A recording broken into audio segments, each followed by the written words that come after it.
नमस्कार, मैं डॉक्टर रचना मेहता आज बीए सेकेंड ईयर मध्यकालीन भारत का एक इम्पॉर्टेंट टॉपिक आपके साथ डिस्कस करूंगी और उस टॉपिक का नाम है अकबर की राजपूत नीति। हम सब ये सबसे पहले आप देख लीजिए, ये अकबर का एक चित्र है। अकबर ने लगभग 50 वर्षों तक राज्य किया था, तो ये एक बड़ी उम्र के अकबर को हम इस चित्र में देख रहे हैं। इन 50 वर्षों में उसने इसलिए राज्य किया क्योंकि इन 50 वर्षों में वो राजपूतों के साथ दोस्ती कर पाया। अब सबसे पहले हम समझ लें कि मुगल राजपूत संबंध प्रारंभ में कैसा था, यानी कि अकबर के आने से पहले वो कैसा था। हम सब जानते हैं, जब बाबर भारत में आया तो उसने 2 प्रमुख युद्ध लड़े थे। एक पानीपत का युद्ध जो एक अफगान इब्राहिम लोदी के साथ लड़ा गया था, और दूसरा सांगा के साथ युद्ध जो कि उसने खानवा में लड़ा था, यानी कि राजपूतों के साथ उसकी दुश्मनी थी। उसके बाद आया उसका पुत्र हुमायूं। हुमायूं के समय में चित्तौड़ की महारानी ने उसे राखी भेजी ताकि वह उसकी सहायता कर पाए। अगर हुमायूं उस समय चित्तौड़ की रानी को सपोर्ट करता, उसकी राखी स्वीकार करता, तो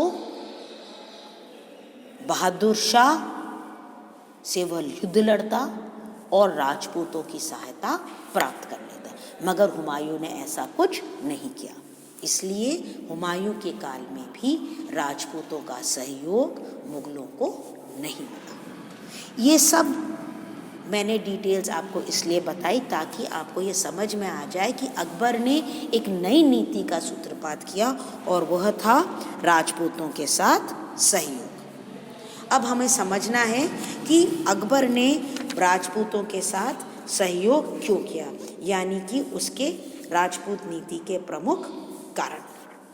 सबसे पहले हम सब जानते हैं कि भारत में मुगल साम्राज्य को स्थापित करने के लिए अकबर को राजपूतों के साथ अच्छे संबंध स्थापित करना अति आवश्यक था।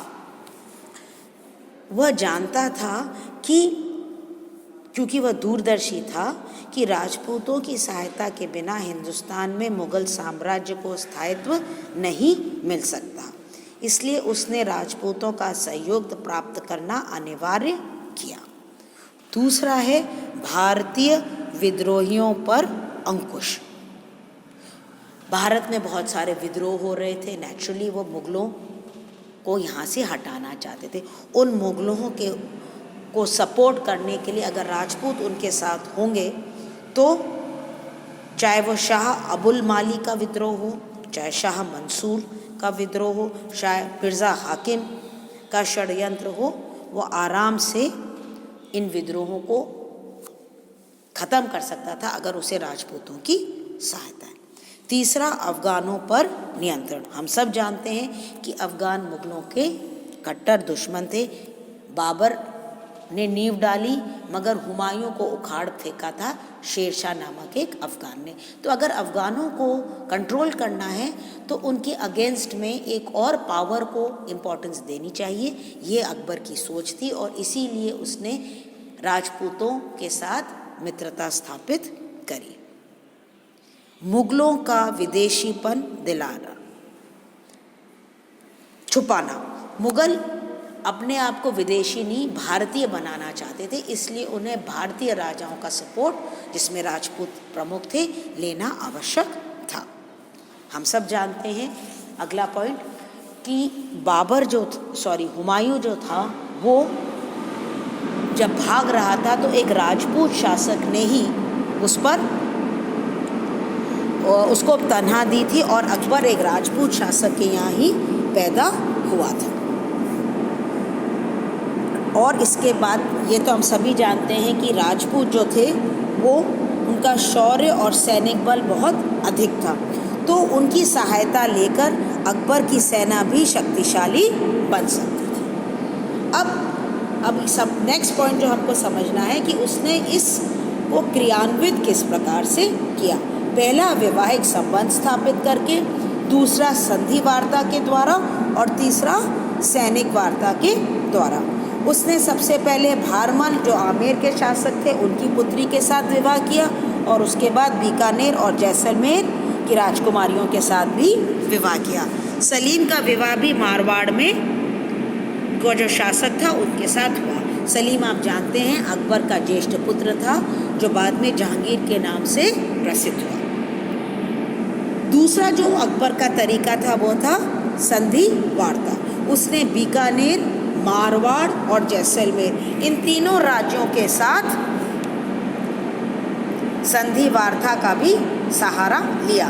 बीकानेर का राव कल्याणमल व उसका पुत्र राय सिंह, मारवाड़ का राव चंद्रसेन और जैसलमेर के हर राय भाटी बिना विरोध किए ही मुगल सम्राट की अधीनता उन लोगों ने स्वीकार कर ली थी। बाद में राव चंद्रसेन वहाँ से चला गया था मगर बाकी के लोगों को मुगल सेना में ले लिया गया और बीकानेर के राय सिंह ने तो बाद में कई युद्धों में सपोर्ट किया था। और तीसरा जो था वो था सैनिक कार्यवाही। हम सब महाराणा प्रताप को बहुत अच्छी तरह से जानते हैं जो मेवाड़ के शासक थे और उन्होंने हल्दी घाटी का युद्ध और उसके बाद का समय पूरा समय अकबर के विरुद्ध ही युद्ध किया। ठीक उसी तरह से मारवाड़ में चंद्रसेन जो थे उन्होंने भी अकबर का विरोध किया। तो अगर हम देखें तो अकबर की जो राजपूत नीति थी उसमें प्रताप और चंद्रसेन के अलावा बाकी जितने भी शासक राजपूत शासक थे उन्होंने साम्राज्य को अपनी सेवा दी और अकबर ने उसके एवज में उन्हें उच्च पदों पर बड़ी जागीरें देकर और दरबार में सम्मान देकर आगे बढ़ाया। अब हम लास्ट चीज़ देखते हैं कि इस राजपूत नीति का परिणाम क्या हुआ। एक शब्द में अगर हम बोले तो सफलता। ये विन विन सिचुएशन थी दोनों के लिए, स्पेशली मुगलों के लिए, क्योंकि राजपूतों की सहायता से मुगल साम्राज्य का विस्तार हुआ। बहुत सारे युद्धों में वीर राजपूतों ने अपना योगदान दिया। और दूसरी जो इम्पोर्टेंट जो रिजल्ट निकला वह था हिंदू मुस्लिम सांस्कृतिक समन्वय।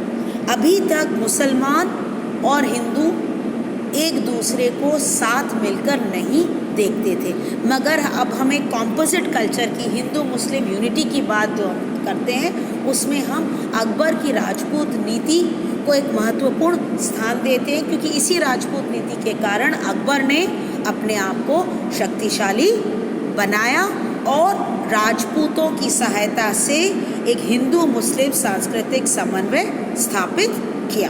धन्यवाद।